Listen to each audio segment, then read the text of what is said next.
Australia off to a fifth consecutive World Cup. Never ever right off the Socceroos. He's done brilliantly, the comeback and the goal from Jackson Irvine. It's a save that means the world to Australia. The outpouring of tension, emotion, joy. The World Cup for Australia.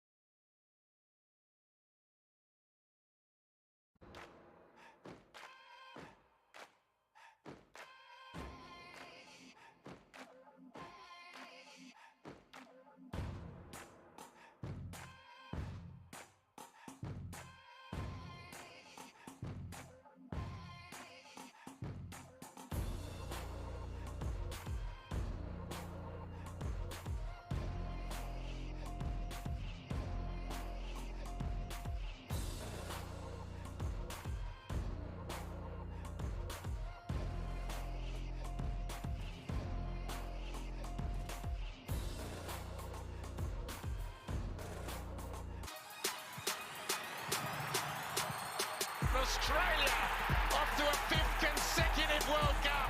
Never ever right off the Socceroos. He's done brilliantly, the comeback and the goal from Jackson Irvine. It's a save that means the world to Australia. The outpouring of tension, emotion, joy. The World Cup for Australia.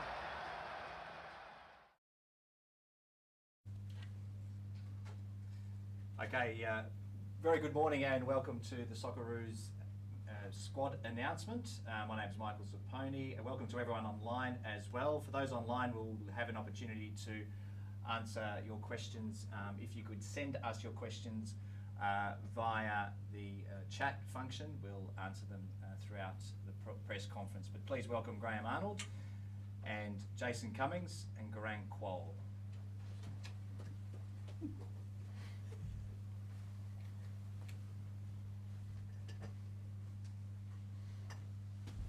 Welcome, gents. Graham, I'll start with you just for a few opening remarks on today's squad. Yeah, it's been first of all, it's been a long time since we've done this. I think it's the first time since we qualified for the World Cup that we've been able to have a press conference like this. So it's great to be here and great to see everyone again.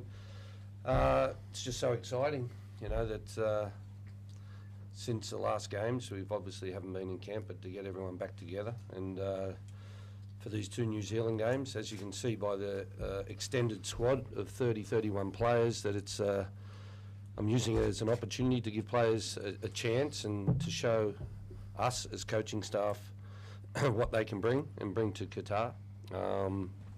So I will be using pretty much two different starting lineups, so I can make that clear today. That's why that squad is a 31-man squad.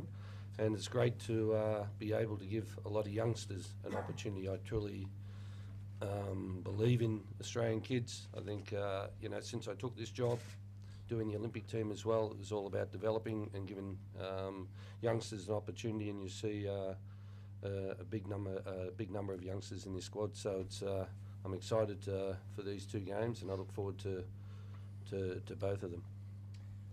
Jason, I'll ask you the first question before we open up the floor. Your first reaction when you received the call? I was a bit lost for words for once, you know.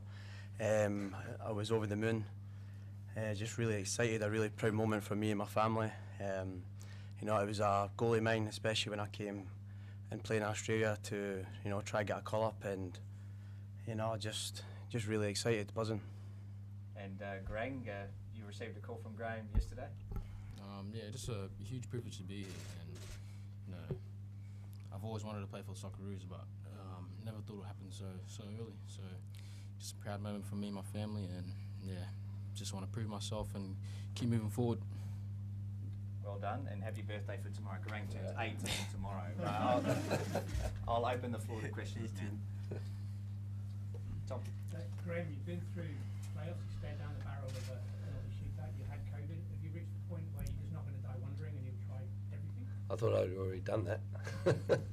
No, it's as I said, it's just such an exciting time. But you know, all those things that you just asked are in the past.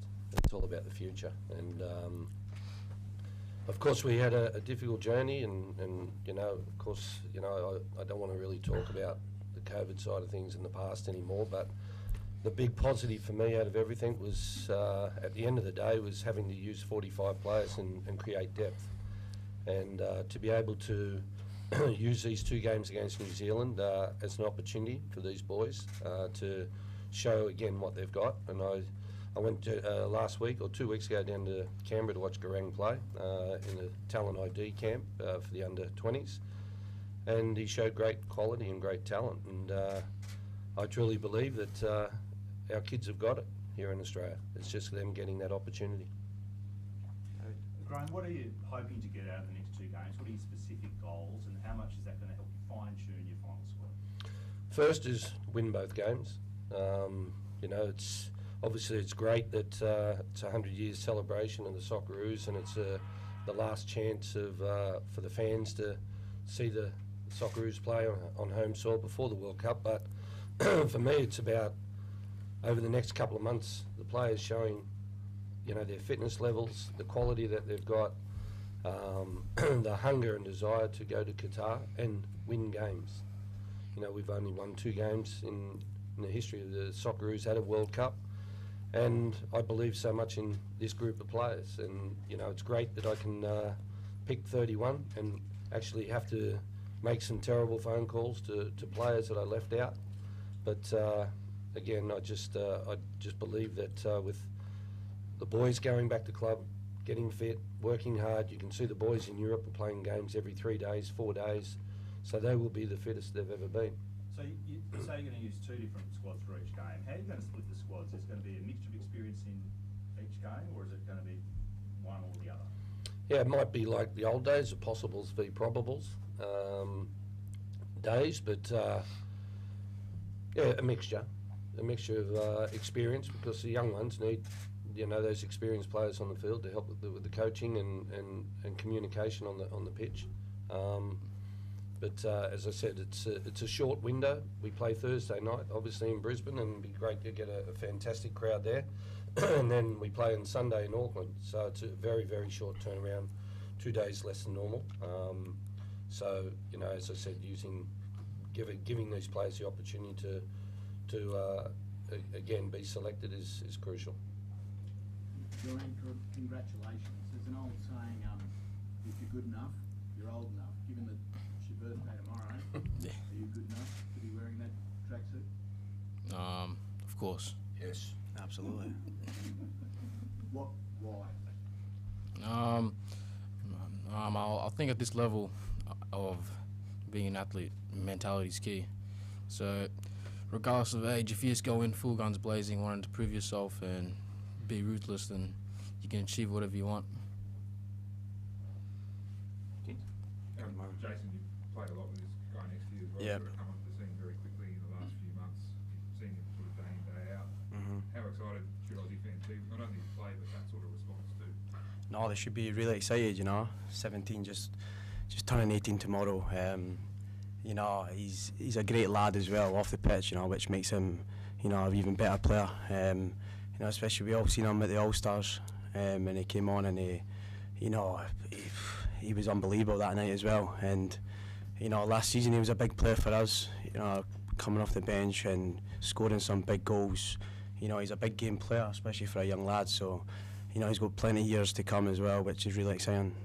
Just to follow up on Garang, I mean, he just sort of forced you to pick him. I know he hasn't started a match at A-League level or anything like that, but every time he's come on at any level, he scores goals or creates chances. Did you just sort of have to bring him into this environment and see where the ceiling is? Yeah, look, it's as Garang said, it's it's an opportunity for himself, and he believes. You can tell by his answer how much he believes in himself. That, but you know, it's an area of the pitch that we need players. You know, that up front, a winger with a 1v1 action and pace and can put the ball in the back of the net. You know, we're always looking for those type of players. And again, I don't care what age they are. It's as long as they've got the ability and the quality, then I'm more than prepared to look at him.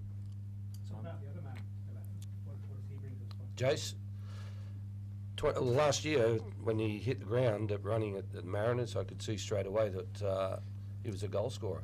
You know, obviously he had that in Scotland, and he came here with that reputation. 21 games last year, he scored 10 or 11 goals and 5 assists, which is a great first season. And again, if I don't give him the opportunity now, you basically, it's hard for me to give him the opportunity to go to the World Cup. And I just want to, you know, for the number 9 position, you know, we've got 4 number 9s there, and it's a matter of picking the best one who's in form. And I know that Jace has a great reputation in Scotland, but also starting to get that here in Australia, being a goal scorer. And I went up and watched these boys play Melbourne City a couple of weeks ago, and Jace was in great form. Garang came off the bench and he scored 2 goals, even though he'll say he scored 1. 1 was offside, that should have been onside. That was onside. So he shows those qualities, which is great, which is required. Langrak's back in the squads. Was that a lengthy conversation? Did he need to be cajoled, or was he ready to go?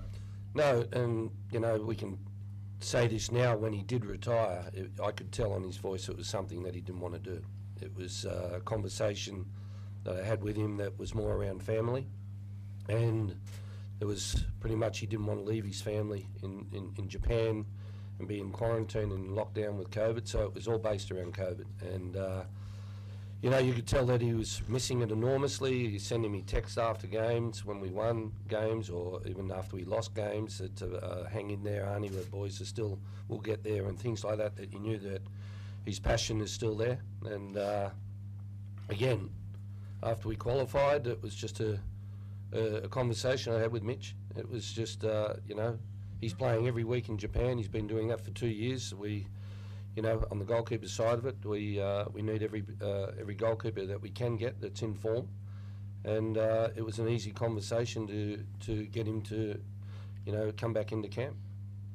Just a reminder, if you've got questions online, send them through on the chat, and we'll take them in a moment. Adrian and then Vince. And Vince. For yourself, how did your family react when you told them? Because just tell us about your story, and it's obviously must mean so much to them. Yeah, obviously my family was buzzing for me, and you know, it's something. It's good to see like me and a couple of my brothers, like, you know, starting to come through in football, and especially for my parents, like they done everything for us. So it's just basically our job now, just like repay them and make them proud. Do you want to be sort of you know, you're so young, you want to be a bit of a role model for the next generation as well? Yeah, of course. You know, I wanna inspire young children to dream big, and you know, sky's the limit. What about Garang, your older brother Allo? How did he take it that you've beaten him to the Socceroos? Yeah. nah. I rang him. I'm just like, what happened, mate? Yeah, but nah, he was chill about it. He was just happy for me, but yeah, it's good that, you know, hopefully he can just focus on his time at Stuttgart and just hopefully play in the first team soon. Garang, like I said before, like lots come quickly for you. Socceroos call up, talking to some big clubs as well at the moment in terms of transfers in the near future. How is it that you're able to handle it, you know, so maturely for someone your age? Is it something that your parents have instilled in you? Is it something from your brothers? Where's this come from? Well, for me personally, I just want to focus on what I'm doing at hand. I'm not too focused on what's happening behind the scenes or anything. I just want to, you know, train well every day and make sure I'm performing at my best. Just on Arnie as well, there's a couple of midfielders from Scotland who are in the squad who've been playing really well, in particular Cam Devlin and Keanu Backus. With Cam especially, does he offer something that you don't have from some of your other midfielders in terms of his tenacity? He's a really sort of ball-winning midfielder. Yeah, look, we've got, you know, as I said, Vince, it was, you know, the method of my madness was taking over the Olympic team, was to develop these kids quickly, because it was so important. And Cam came to the Olympics, he's gone overseas, he's doing fantastically well. He brings, he brings something totally different to the rest of the midfielders. You know, as a defensive-minded number 6, you know, we've got Aaron in there who's a great ball player on the ball, but Cam does bring a different style at that number 6 position, and Keanu. Jace, for a long time, a lot of fans have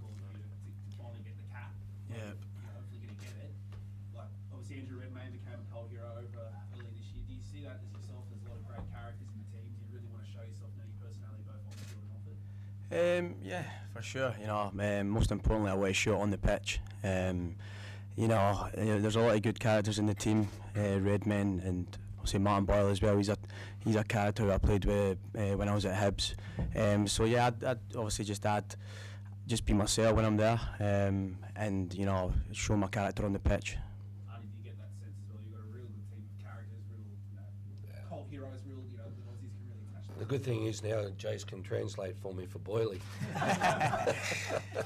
Because I can't understand Boyley half the time. Jason, does this make the move to Australia worthwhile? Like, this was the goal, wasn't it? Because you know you had the passport, but do you feel like a true blue Aussie now? Yeah, 100%. This was my goal. You know, it's been amazing. It's been amazing since I've came to Australia. You know, I've loved it. You know, I really enjoy my football. You know, there was a time where I was a wee bit falling out of love with the game a wee bit back in Scotland. You know, and I've came out here and, you know, I've got a manager in Monty who really believes in me, and he gave me a chance. And you know, I'm just really happy for that. And you know, and this is just the cherry on top. So, you know, just the beginning as well for me. You know, I'm 27, so I feel I've still got a lot of years in my prime left. So hopefully I can, you know, I'll get called up many more times.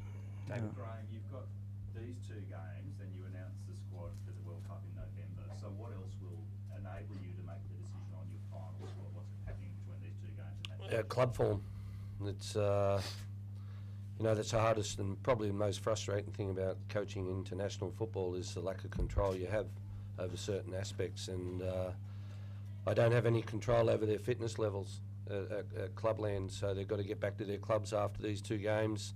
I'm watching every Tuesday, Wednesday, probably 50 players, 55 players in their form, and it's a matter of them going back to their clubs after these games and performing at a really high level, and showing more than anything how fit they are and ready, because, you know, Qatar's going to be unique in the fact that it's a short preparation. It's only 7 days lead-in before the France game, and then in between games there's only 3 days. So it's a congested program of a World Cup, but at the same time it's the same for everybody. But we need our boys the fittest they've ever been. Can I just throw ahead just briefly then to that 7-day period you're talking about? In that period, do you get a chance to stamp the game style, or are you really being pragmatic about the players' skills and what they're doing at their own clubs? No, look, that's 7 days. I think we showed that, you know, before in Qatar, before the Jordan game, the UAE game. It was the first time I had probably 5 to 7 days training the players, and was able to work on a game plan and work hard on the tactical side of the game of what was required. So 7 days lead-in is really a luxury for us in terms of the coaching side of it. But again, I just feel that going to Qatar, where we've had these, you know, experiences of playing there before, it's going to be a big advantage for us. The boys know exactly what the stadiums are like, the culture of Qatar is like, and that's so it's like we're going back to our second home, because we've played 5 games there already. We've won 5, and the boys feel really at home there. So it's something that will be familiar to them. Hi, Graham. Tommy Rogic has got a new club. Has he left it too late, or what do you want to see from him for the World Cup? No, it's great, fantastic. I'm so happy. Spoke to him. He called me to tell me the news, that he was where he was going and where he was signing, and it's just so great that Tommy's back. We need our best players, and I've never held a grudge against anyone ever, and there is no reason to have a grudge. It's you know, he's a player that's top quality. He brings a lot to the national team, but again, at this moment, he obviously hasn't been selected for New Zealand because he hasn't kicked the ball in a game since May. It's all about Tommy getting out there and working hard and making sure that he's in the best form of his life. Luke, has Tom indicated, Graham, that he does want to be selected? Of course. Qatar? He's made Yep. himself available? Of course. How heartening was that for you to hear? No, fantastic, and I never doubted in any way or any time that wasn't the case. You know, sometimes it's people's different opinions, but I've known Tommy for a long time, since 2010. I know how Tommy is, and I know what he wants to do, and he loves the Socceroos. He's given, 10 years of commitment to the Socceroos and has never waned. Tony, these 2 games against New Zealand are also celebrating the centenary of the national team. Mm. I think you'll be playing in sky blue jerseys, the 1922 kit. How important is it that we remember our history? Yeah, look, Simon, it's a great question because, I think it's one of the most special things that any male can achieve is playing for the Socceroos in football. I truly believe the Socceroos and the Matildas are the 2 teams that really unite the nation at once, and does that every 4 years because the rugby league fans, AFL fans, when World Cups are on, they all become football fans. And when you look at the fact that these boys here have a chance to be number 624, 625 cap number of the Socceroos in 100 years, it's crazy. 6 a year have played for the Socceroos on average. So it's a wonderful achievement and a wonderful opportunity, and 100 years celebration is going to be something very special. A lot of former coaches are heading up, like Raleigh, the shoot thing, and you've got Gus coming in. We get a lot of those former coaches, especially and former players, to speak to some of the group ahead of the World Cup and share their stories. Yeah. There's going to be so many people in town for this. Yeah, look, I asked Garang if he'd heard of Gus hitting before, but he was only born a year before Gus was here, so he didn't really remember. But look, it's great to have those type of people coming up, and there's going to be some ex-Socceroos there that have done a hell of a lot for Australian football, and it's going to be great that again they're going to be at the game and they're going to be part of the celebration. And but with Gus coming, it's more of a, it was because Rene Molenstein staying away. He's going to watch France against Denmark and France against Austria. So he'll be doing all the scouting over there. He's been travelling around all Europe, watching players every week in the role that I pretty much wanted him to do right at the start. But with Gus, it's more about him coming out to celebrate, I believe. He changed the game. He helped change the game in 2006 when we qualified, and I clearly remember how he got into the players' brains mentally to prepare for that World Cup in Germany, and for him to be able to come and talk about some of his experiences of winning games at the World Cup and what it takes is it was an opportunity that I thought would be great for the players. Only on Rogic again, did he explain to you why he's missed the last window, the Peru games, and are there any issues on that front with you? Does he need to explain? No, he doesn't need to. He's the most important thing for me is that he's happy, he's good, he's back on the ground, he's training, and it's great to see him at West Brom. And now again, he's just got to get on the field and get training, get playing, and perform. Tom, a couple of players from the last squad missed out. You've got 31 as well. You've got to cut it to 26 for the World Cup. Should some of the incumbent guys be a bit nervous about some of these new guys coming in?